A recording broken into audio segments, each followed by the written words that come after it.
ఇక రాజమండ్రి విషయానికి వస్తే ఏపీలో ప్రముఖ ఆలయాల్లో ప్రసాదాల నాణ్యతపై చర్చ జరుగుతోంది. అన్నవరం సత్యదేవుని ప్రసాదానికి ప్రత్యేకమైన గుర్తింపు ఉంది. ఇలాంటి ప్రముఖ పుణ్యక్షేత్రాల్లో ప్రసాదాల్లో వాడే పదార్థాల నాణ్యతపై భక్తుల నుంచి ప్రశ్నలు ఎదురవుతున్నాయి. అన్నవరం ప్రసాదం పైన చర్చ నడుస్తోంది. కాబట్టి రాజమండ్రి నుంచి మా ప్రతినిధి శ్రీరామ్మూర్తి దీనిపై మరిన్ని అప్డేట్స్ అందిస్తారు.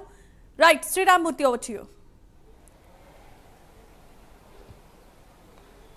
జమీమా, ఏదైతే అన్నవరం సత్యనారాయణ స్వామి ఆలయం అంటే తిరుపతి తర్వాత అంత పెద్ద ఆలయంగా ఇక్కడ భక్తులు కొలుస్తారు. ఏదంటే ఈ ఆలయంలో చూసినట్లయితే ప్రసాదానికి చాలా పెద్ద పేరుంది.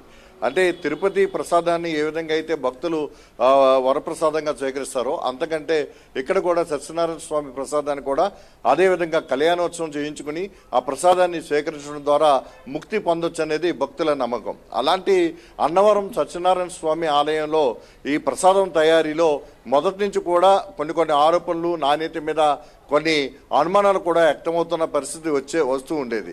అయితే ఎప్పటికప్పుడు దీన్ని మెరుగుదిద్దుతూ ప్రసాదాన్ని భక్తులకు అందించడంలో దేవాదాయ శాఖ అధికారులు ఎప్పటికప్పుడు కొన్ని నిర్ణయాలు తీసుకుంటూ వస్తున్న పరిస్థితి. అయితే తాజాగా ఏదైతే తిరుపతిలో లడ్డూలో ఏదైతే ముడి సరుకులు ఉన్నాయో, నెయ్యి, ఇతర పదార్థాలు అన్నీ కూడా నాణ్యత లోపంతో అలాగే కల్తీతోటి ఇతర నెయ్యితో పాటు కొవ్వుకి సంబంధించిన పదార్థాలు కలిపి లడ్డూ తయారు చేస్తున్నారనే ఆరోపణలు బయటకు వచ్చాయో దీని మీద పెద్ద చర్చ దేశవ్యాప్తంగా జరుగుతుంది. దీని మీద భక్తులు కూడా మనోభావాలు దెబ్బతింటున్నాయి. అలాగే అనేక మంది కూడా దీని మీద ఆధ్యాత్మికవేత్తలందరూ కూడా స్పందిస్తున్న పరిస్థితి. ఈ నేపథ్యంలో అన్నవరం సత్యనారాయణ స్వామి ఆలయానికి ప్రతి రోజు కూడా ఇక్కడ వేలాదిగా భక్తులు తరలి వస్తుంటారు.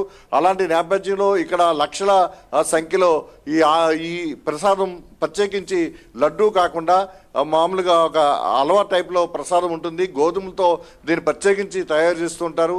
ఇది రెండు రకాలుగా కూడా ఈ ప్రసాదం తయారు చేస్తారు. అయితే ఎప్పుడైతే రాష్ట్ర వ్యాప్తంగా ప్రముఖ ఆలయాల్లో ఈ ప్రసాదం తయారీలో కల్తీ నెయ్యి వినియోగిస్తున్నారనే ఆరోపణలు రాగానే ఇప్పుడు రాష్ట్ర ప్రభుత్వం సీఎం చంద్రబాబు నాయుడు ఆదేశాలు జారీ చేశారు. ప్రతి ఆలయంలోని ప్రస్తుతం ప్రసాదం ఏ విధంగా తయారవుతుంది, గత 5 ఏళ్లలో పరిస్థితి ఎలా ఉంది, అంతకుముందు ఎట్లా ఉండేదని కూడా నాణ్యతా ప్రమాణాల మీద ఆల్రెడీ ఆదేశాలు జారీ చేశారు. ఇప్పటికే కొన్ని నివేదికలు తెప్పించుకున్న పరిస్థితి. ఈ నేపథ్యంలో చూసినట్లయితే ఇప్పుడు పత్తిపాడు ఎమ్మెల్యే సత్యప్రభ అన్నవరం సత్యనారాయణ స్వామి ఆలయంలోనే ఇప్పుడు ఈ తనిఖీలు కూడా నిర్వహిస్తున్నారు. ఏదైతే ఈ వంటశాల ఉందో, ఏదైతే ప్రసాదం తయారు చేస్తారో ఈ ప్రాంతాన్ని, అలాగే అన్న ప్రసాదం కూడా ఇక్కడ పెడుతూ ఉంటారు.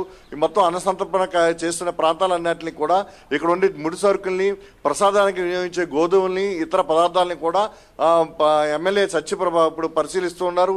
దీని మీద ఎలాంటి నెయ్యి ఎక్కడి నుంచి వస్తుంది, ఏమి వినియోగిస్తున్నారు, ఎన్ని ముడి పదార్థాలు ఎప్పుడెప్పుడు రప్పిస్తున్నారు, ఎన్ని నెలలకు ఒకసారి కొనుగోలు చేస్తున్నారు అనే అంశాల మీద ఆరాధిస్తున్నారు. అయితే ఇక్కడ అన్నవరం దేవస్థానంలో రామచంద్రమోహన్ ఈవోగా పనిచేసిన సమయంలోనే కొన్ని నిర్దిష్టమైన ప్రమాణాలు ఈ ప్రసాదం కోసం పెట్టారు. అప్పటి నుంచి కూడా అదే ఒరవడి కొనసాగుతుందని చెప్పి ప్రస్తుతం దేవాదాయ శాఖ అధికారులు ఎమ్మెల్యేకి వివరిస్తున్న పరిస్థితి ఉంది. ఇక్కడ అప్పుడు ఆవు నెయ్యి ఇక్కడ ఈ ప్రసాదంలో బాగా వినియోగిస్తున్నారు. దాదాపుగా 700 నుంచి 800 కేజీల వరకు ఇక్కడ శని ఆదివారాల్లో నెయ్యి ఖర్చు అవుతూ ఉంటుంది. దీనికి సంబంధించి రైతు డైరీ అని చెప్పేసి విజయవాడ ప్రాంతం నుంచి సరఫరా జరుగుతుందని చెప్పి తెలుస్తుంది. కేజీ 538 రూపాయలకి ఇక్కడ నెయ్యి సరఫరా చేస్తున్నారు. దీంతో మామూలుగా సరసమైన దొరకే నెయ్యి వస్తుంది, నాణ్యమైన నెయ్యినే వాడుతున్నామని చెప్పేసి ఇక్కడ ప్రస్తుతం అధికారులు ఎమ్మెల్యేకి వివరిస్తున్న పరిస్థితి ఉంది. అయితే దీని మీద పూర్తి నివేదిక కావాలి అని చెప్పేసి ఎమ్మెల్యే ఇప్పుడే ప్రశ్నించారు. అధికారులు కూడా దీని మీద ఏం పదార్థాలు ఎప్పుడెప్పుడు కొని ఎన్ని వాడుతున్నాం అనేది కూడా ఇప్పుడు ఒక నివేదికను కూడా సిద్ధం చేస్తున్న పరిస్థితి ఉంది.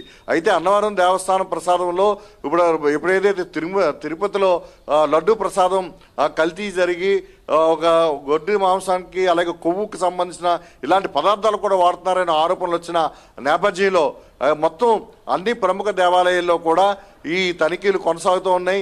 అలాగే స్థానిక ప్రజాప్రతినిధులు తనిఖీ చేస్తున్నారు. అలాగే ఉన్నతాధికారులు కూడా దీని మీద ఆరా తీస్తున్నారు. మరోవైపు విజయవాడ కనకదుర్గ ఆలయంలో కూడా ఈ ప్రసాదం తయారీలో ఏమి వినియోగిస్తున్నారు అనేది కూడా ఆరా తీస్తున్నారు. గత కొన్నాళ్ళుగా కూడా కనకదుర్గ ఆలయంలో కూడా అనేక అవినీతి ఆరోపణలు చోటు చేసుకున్నాయి. ఈవో కొనుగోలు బదిలీలు వ్యవహారాలు కూడా చోటు చేసుకున్నాయి. ఈ నేపథ్యంలో ఇక్కడ లడ్డూ తయారీలో కూడా కొన్ని అవకతవకలు చోటు చేసుకున్నాయి, కొన్ని నాణ్యతా ప్రమాణాలు చోటు చేసుకున్నాయని కూడా ఇప్పుడు కనకదుర్గ ఆలయం మీద కూడా ఆరోపణలు వినిపిస్తున్నాయి. ఈ నేపథ్యంలో రాష్ట్రంలోని ప్రముఖ దేవాలయాలన్నింటిలో కూడా